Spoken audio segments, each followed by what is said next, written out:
So I just thought, let me record a video that I kept saying, I'm going to record, I'm going to record, I'm going to record, but I'm just not getting to it. And it's like, I feel like it's one of my first, like so many of you have been asking me. But no, really, like this video is one of those videos where I put a video on YouTube, on my YouTube channel, on my immigration process. So the process that my family and I went through to immigrate to Canada. And right now it has over 3,000 views on YouTube, and I've been receiving a lot of emails and a lot of people inboxing me on Instagram. And there's a whole lot of questions that come up, and I try and answer people's questions as they send them. But the one most recurring one that I'm just like, you need to do this video, and I'm like, let me do it now. It's around money. Everybody wants to know, how much money do I need to relocate? How much money do I need to immigrate and move to Canada? That's what this video is all about. So I'm just continuing this video from my phone because my camera, the memory card is full. How much money do you need to move? How much money do you need to immigrate to Canada? And I'm specifically gonna try and just speak about the GTA, so the Greater Toronto area, because that's where I am. And as you can imagine, regardless of which country you're in, depending on where you stay. So if you're in South Africa, for example, the cost of living if you're in Johannesburg versus the cost of living if you're in a certain area in Cape Town versus the cost of living if you're in a certain area in Durban, it's going to be different. And it's the same in a number of other countries, right? So even here, I can't speak about Vancouver or Calgary or any other part. I can only give estimates around the GTA area, because even within the GTA area, it depends where you're staying, how much money you would need just on average, right, to live and survive. And also, your lifestyle will have an impact on how much money you need. So I'm just going to speak on the basics and just, a round figure that I've come to just speaking to different people is that when you look at accommodation, so now this is outside of the money that the government would want to see if you're trying to relocate, to immigrate on a permanent residence, for example. And those amounts are on the website. I'll put a link in the description to the website, and you'll be able to see that if you're a single person, if you're a family of maybe 4 or 5, how much money does the government require you to have? That amount changes every year. So I would suggest that you go and you check on the link how much it is, and I'll link that in the description. But now from a living perspective, you have to have a place to stay, you have to eat, there's transportation. And if you are a single person or maybe a couple, there's just 2 of you, you can get away, you can live, not get away, but you can live in a 1-bedroom apartment, right? But now if you choose to rent that 1-bedroom apartment directly downtown Toronto, you're not going to pay the same amount as someone who rents in maybe Mississauga, for example, right? Rent will be cheaper in Mississauga.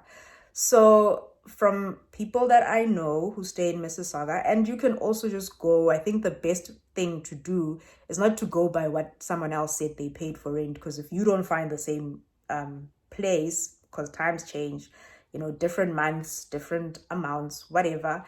But just go to Remax's website, go to sites like Kijiji, so Kijiji, Kijiji, and search for how much rent costs in whatever area you are thinking of moving to. And that will give you a rough estimate of how much you would be looking to pay for accommodation in a certain area. And then with apartment rentals, there's some things usually are included with the utilities. I'm not 100% sure what exactly gets included, and I think it differs with the rental agreement that you would have with whoever the landlord of that place is, or that building for that matter. So that's the avenue I would suggest you go through to check. But on average, you'd be looking to spend around 1,800 to even 2,000 2,500 really for accommodation. A one bedroom apartment, Canadian dollars, depending on where you're looking for it. Now, of course, you can find places where it's much less than that, and you definitely, not probably, can find it at more than that. But that's like, it's the range, more or less.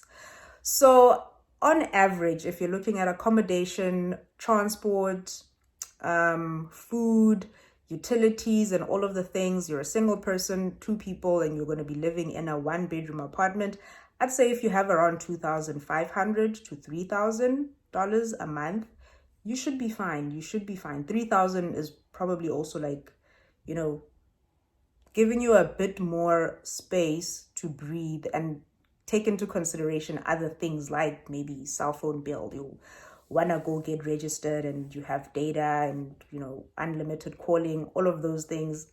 There's a cost to that. So I say 2.5 to 3,000. You could definitely, I think, survive on around 2,500, depending on the amount that the place that you get costs. So depending on how much your accommodation costs. So there's no definite number to say if you have 3,000 per month, if you have 2,000 per month. Different people come with different circumstances. You might have, maybe you have family or friends or somebody that you can come and you're staying with those people for X amount of time. That changes a whole lot of things, but just a rough, really, really rough estimate, I think that's around how much you should be looking to have on a month-to-month basis. The other thing that I want to mention on this video, just from the number of people that have reached out asking questions, I think that there's a lot of you out there who you overthink things. You're overthinking things and you're trying to go out of your way. It's not a bad thing, but it can be. But just looking for all the negatives, looking for all the things that might not work if you move.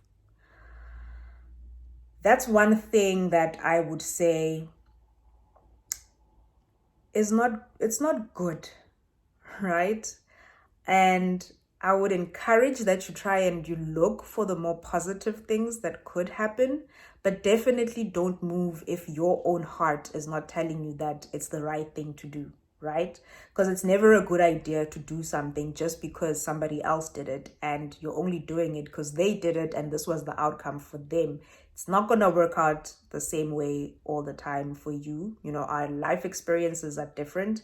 And I do think that our mindset also plays a very big role in a lot of things, as much as there's a whole lot of other factors that can come into play. But what I'm basically trying to say is don't limit yourself with looking at every single negative thing that might, could, and whatever happen, you know?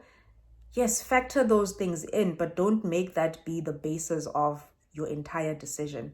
But if after you look at the pros and the cons, because there's pros and cons to everything, literally, even leaving your house to walk to your car and drive to the store, there's a risk there.